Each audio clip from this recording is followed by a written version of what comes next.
Extrañamos, qué bueno que estás aquí. Yo le pregunté dónde había pasado sus vacaciones y me dijo, tranquilo. Le dije, pero si estoy tranquilo. Le pregunté dónde pasó sus vacaciones.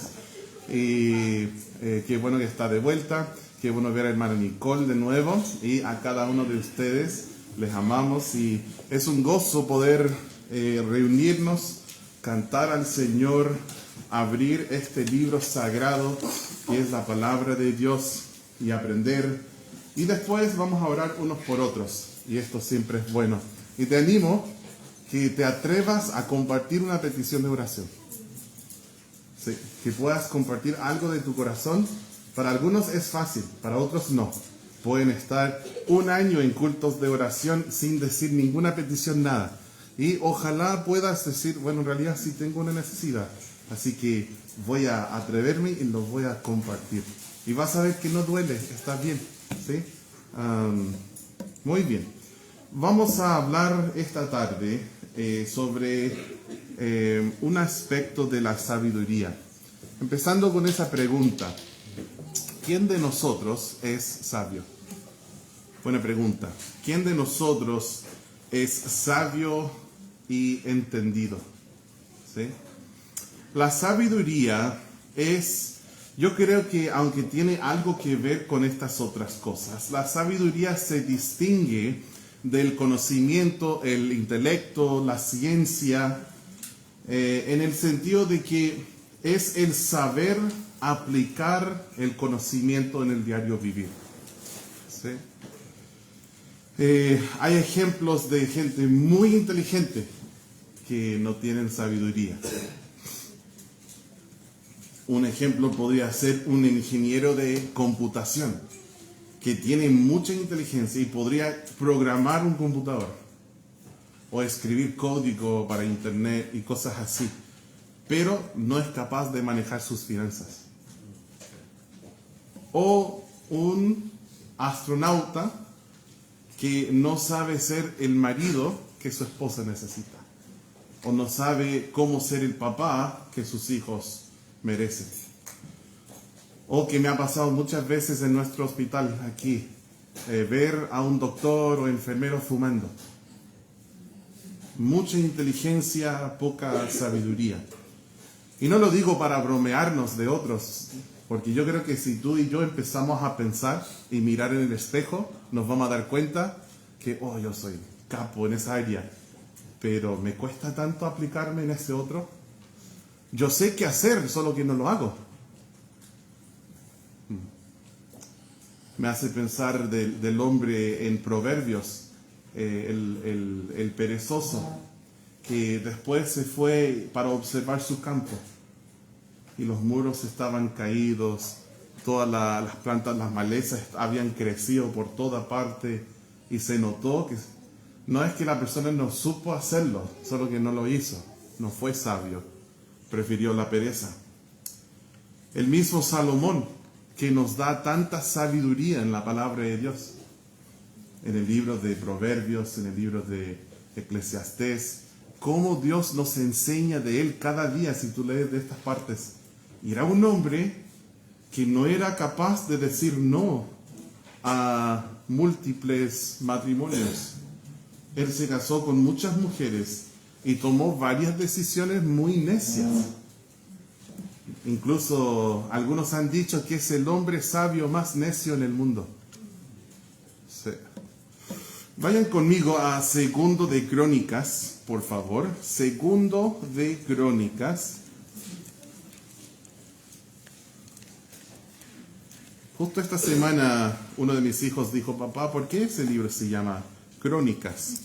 Yo creo que la mayoría conocen bien esa palabra, pero es un registro histórico que va narrando sucesos en Israel con sus reyes. Estamos en Segundo de Crónicas, capítulo 1. Quiero leer desde el versículo 7, probablemente un pasaje bien conocido hasta por nuestros niños. Segundo de Crónicas, capítulo 1.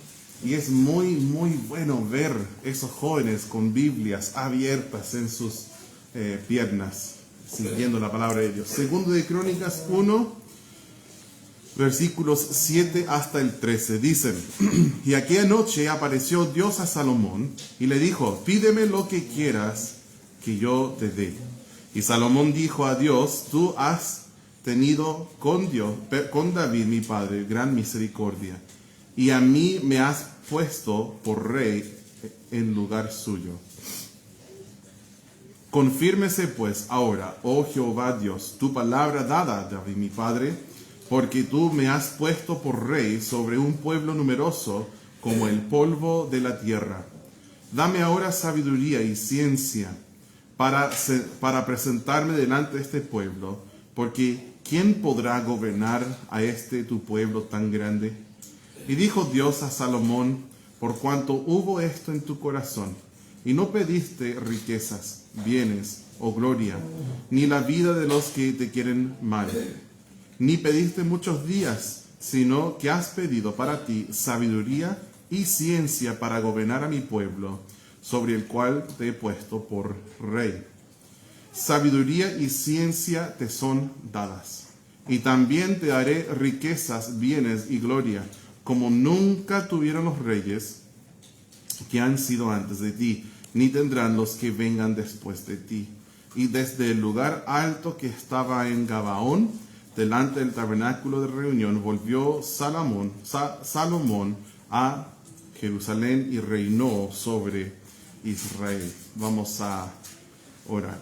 Padre, gracias por tu palabra, gracias por esta historia, y te pido, Señor, que nos ayudes a hacernos la pregunta: ¿quién es sabio y entendido entre nosotros? Y te pido que podamos reflexionar un poco sobre lo que dice tu palabra respecto a esto. En el nombre de Jesús te lo pido. Amén. Siempre he admirado mucho a Salomón aquí y cómo él pidió algo tan noble del Señor, que pidió sabiduría y ciencia. ¿Sabes qué? A veces he dicho: Señor, ojalá yo tuviera esa oportunidad de hacerte una petición.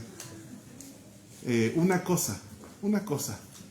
¿Y qué pedirías tú? Sin haber pensado, aprendido la historia de Salomón. Porque ahora sería fácil: quiero copiarle a él. A veces vamos a un restaurante y pido algo. Después Ani pide algo y pide exactamente lo mismo. Qué poco original, digo. Pero en este caso no sería malo, ¿cierto? Pedir lo mismo. Quizás tú piensas: sí, es lindo soñar, pero esto no nos va a pasar. Pero acompáñenme, por favor, al libro de Santiago. Santiago capítulo 1. Hace poco hermano Ignacio mencionó esto, y es algo que yo también escuché varias veces en mi vida, especialmente cuando recién me convertí a Cristo. El hombre que me estaba discipulando me estaba enseñando cómo caminar con Dios. Su nombre es Dustin Reinhardt. Él es un pastor del norte de Chile.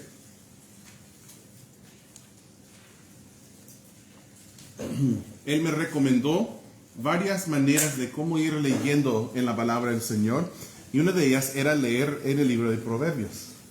Entonces me puse a leer y leí. Yo perdí cuántas veces he leído el libro de Proverbios. Pero no sé, no me sorprendería si fuera 100 veces, no sé, pero son muchas veces que he leído Proverbios. Y lo que yo no entiendo es cómo lo conozco tan poco después de haberlo leído tantas veces, ¿no? Pero él me dijo un día, si te gusta Proverbios, debes leer Santiago. Y dije: ¿y Santiago por qué? Él dijo: es el libro de Proverbios del Nuevo Testamento. Y realmente Santiago tiene bastante sabiduría para nosotros. Y es maravilloso lo que el Señor hace aquí en el primer capítulo, lo que Él nos dice. Miren en Santiago 1 y el versículo 5. Él aquí dice: y si alguno de vosotros tiene falta de sabiduría, pídala a Dios, el cual da a todos abundantemente y sin reproche. ¿Y qué dice? Entonces, ¿por qué nosotros aquí pensando: pero Señor, ojalá yo también pudiera pedirte algo? Si Él dijo: ¿Te falta sabiduría? Pídemela. Yo la doy en abundancia a todos que me piden.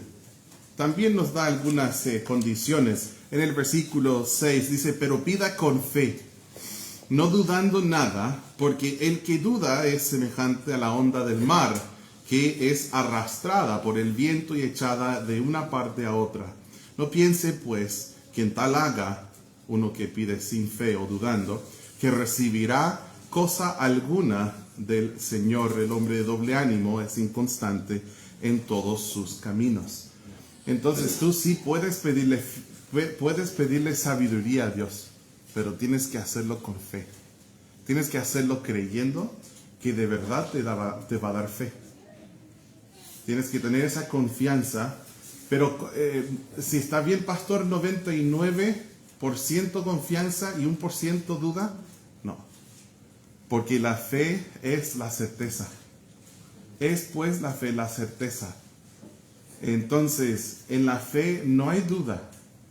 Es o fe o duda. No es casi todo fe y un poquito de duda. No, eso es como una persona que está en el mar y va moviendo así, como quizás nuestro hermano Miguel en este mismo momento que está en el mar trabajando, moviendo así. ¿Te ha pasado eso que estás en una barcaza y se mueve? Quizás en la parte que le dicen el Corcovado, creo que se llama, ¿no? Entre Melinca y Quellón. No, cuando las barcazas entran ahí. La primera vez que nosotros venimos en un pequeño Honda CRV, chiquitito nosotros, ahí en una barcaza tuvimos hasta una pieza. No he visto eso desde 2012 cuando venimos. Fue la única vez que lo vi. Pero nosotros estuvimos como en un dormitorio con cama, porque era una barcaza de 24 horas, de Puerto Montt hasta Chacabuco. Y me pareció algo raro que tenían unas barras al lado de la cama. Hasta que entramos en el Corcovado y entendí por qué estaban. Era para que tú no caigas de la cama. Literalmente, tú hacías así y pegabas en la barra, pero menos mal estaban ahí en la medianoche durmiendo y no te caías. Y quizás tú también has pasado por alguna de estas barcazas. Juan, ustedes vinieron ahora en barcaza, ¿no? ¿Qué ruta tomaron? De Chacabuco a Quellón. Ah, menos mal no fueron más allá de Quellón. No, pero igual pasamos. Ah, no, de Quellón a Chacabuco. Sí. Ah, sí, yo estaba pensando en Puerto Montt. 30 horas. No, hermano. Oh. Y temporal. Wow. Por eso toda su familia está, mientras lo describo, están haciendo así con trauma. Todos se entienden. Ajá. Estaba complicado, ¿no? Sí. Sí, pero sobrevivieron. ¿Sí? Aunque yo no veo a Diego, quizás se quedó en el mar, ¿no? Bueno. Entonces, el Señor dice que si tú le pides algo dudando, es así. Como una ola en el mar que se arrastra y se lleva por cualquier parte. No se puede confiar en la estabilidad de un hombre de doble ánimo, porque es inconstante en todos sus caminos. Tiene que tener un corazón singular, no doble. Y esto es importante cuando nosotros hablamos de la sabiduría, porque para pedir esto de Dios se requiere fe, fe cierta, no de doble ánimo. Recuerda esto, que el corazón sea singular y no de doble ánimo, porque va a ser importante en unos momentos más. En Santiago capítulo 3, sigan conmigo al capítulo 3 y el versículo 13. Aquí se encuentra la pregunta que nosotros nos hicimos al principio. Santiago 3:13 dice: ¿quién es sabio y entendido entre vosotros? Creo que la humildad diría: yo no. Uno no quiere, yo aquí. El autor, ¿quién es sabio? Yo aquí. ¿Y quién es entendido? Pues no busques más, me encontraste, ¿sí? Pero si nosotros podemos mirar a la luz de la palabra y mirar las vidas de otros, su conocimiento, pero también, miren la segunda parte del versículo, su conducta. Dice, muestre por la buena conducta sus obras en sabia mansedumbre. Si una persona es sabia, entonces en sus obras, en su espíritu, porque mansedumbre va más allá solo de lo que se observa, sino también en su actitud, su espíritu. Si una persona es sabia, lo va a demostrar en sus obras y en su espíritu, que de verdad sea sabio. En su corazón tendrá santidad. Por ende, camina sabiamente en santidad. Trabaja con sus manos y habla con su boca conforme a la sabiduría y la santidad. Su aprendizaje no es simplemente para engrandecer su ego, porque el conocimiento tiene esa tendencia de hacer a una persona que vana, envanece el conocimiento. Pero un sabio de verdad, bíblicamente y piadosamente, con la sabiduría de lo alto, no solo aumenta su aprendizaje para creerse más, sino es para mejorar su conducta. Aprende para vivir mejor. Refrena su lengua para no pecar. Y cuando habla su boca, sus palabras son palabras puras, son palabras sanas, irreprensibles, y son palabras que sirven para edificar y no palabras para derrotar. Sigamos leyendo el versículo 14. Pero si tenéis celos amargos y contención en vuestro corazón, no os jactéis ni mintáis contra la verdad, porque esta sabiduría no es la que desciende de lo alto, sino terrenal, animal, diabólica. Porque donde hay celos y contención, allí hay perturbación y toda obra perversa. Ahora miren lo que dice el versículo 17. Pero la sabiduría que es de lo alto es, primeramente, ¿cuál es esa primera palabra? Pura. Pura. Después, pacífica, amable, benigna, llena de misericordia y de buenos frutos, sin incertidumbre ni hipocresía. Y el fruto de justicia se siembra en paz para aquellos que hacen la paz. Aquí la primera palabra en esta lista que va describiendo la sabiduría que viene de lo alto. Y esa frase sin duda nos hace pensar al capítulo 1, ¿no?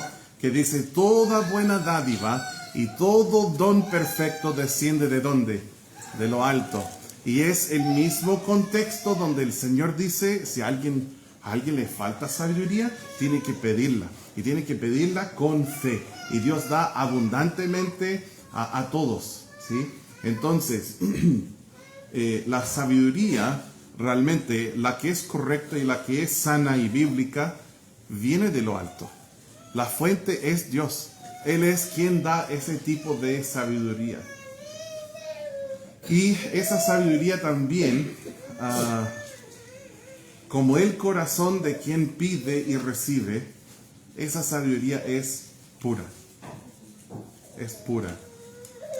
A veces cuando yo pienso en la palabra pura, mi mente va directo a lo que es la pureza moral, ¿sí? Pero es interesante estudiando un poco la palabra que se traduce pura. Y quería compartirles algo de la historia de cómo se usaba esa palabra pura en la antigüedad. En la antigüedad, el trabajo de esculpir era muy delicado y los buenos trabajos llevaban mucho tiempo, por lo cual tenían un valor muy elevado, ¿sí? Por causa de producir en mayores cantidades, se produjo muchos escultores poco sobresalientes. Cuando un escultor erraba un golpe sobre su obra, tapaba el fallo con un pegote de cera. Obviamente, esto se consideraría una falta de talento del artista y la escultura perdería pureza.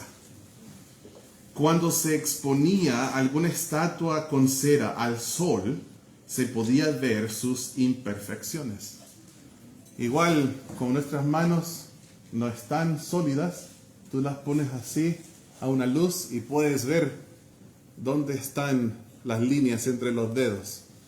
Entonces ellos tapaban los fallos con cera y se levantaba al sol para ver si tenía de verdad cera tapando los errores del artista. Mostraba todas sus imperfecciones. Por tanto, aquella estatua que no tuviera ningún tipo de remiendo, es decir, que era sin cera, sería una estatua pura y fidedigna. Este hecho obligó a los buenos escultores a tener que aclarar al pie de su trabajo que este era, entre comillas, puro. Y es la misma palabra que se usa.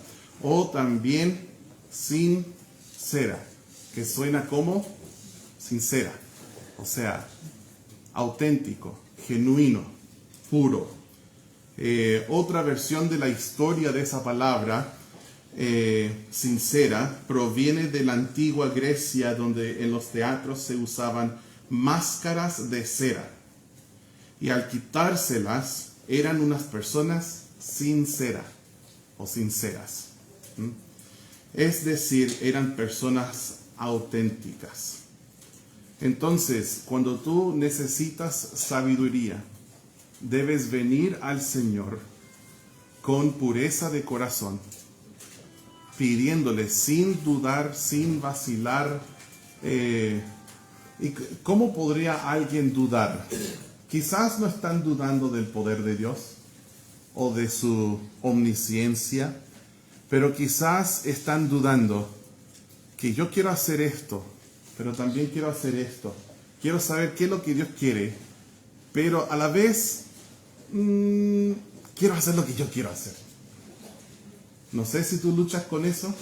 Esta semana, creo que fue ayer un hermano me llamó y dijo: pastor, necesito pedirle un consejo. Quizás te ha pasado que tú pides un consejo y quieres escuchar algo. Y si no te dicen lo que quieres escuchar, vas a otro. Y tampoco te dicen, ya, voy a otro entonces. Y vas hasta lo más profundo del barril buscando lo peor de lo peor. ¿Y tú qué opinas? Sabía que yo tenía razón, esto es lo que iba a hacer entonces. Eso no es sabio y es ser de doble ánimo. Y es como cuando vamos a Dios y decimos: Señor, yo necesito sabiduría para ser el papá que debo ser. Y después Dios te muestra en tu corazón, por cosas que te rodean, por consejo de otros, por la palabra, y tú dices: wow, eso requiere mucho esfuerzo y tiempo y trabajo. No sé si voy a poder ser el papá que debo ser. Creo que voy a seguir tal cual como estamos. Ese es el doble corazón, el doble ánimo. En realidad debemos ir a Dios y pedirle con fe, y la fe pone las cosas por obra. Entonces, Señor, cuando tú me das tu sabiduría en tu palabra, lo leo en blanco y negro, está clarito, tengo que hacer lo que Él me dice. Porque la sabiduría que es de lo alto es primeramente puro o sincera. Vamos a orar y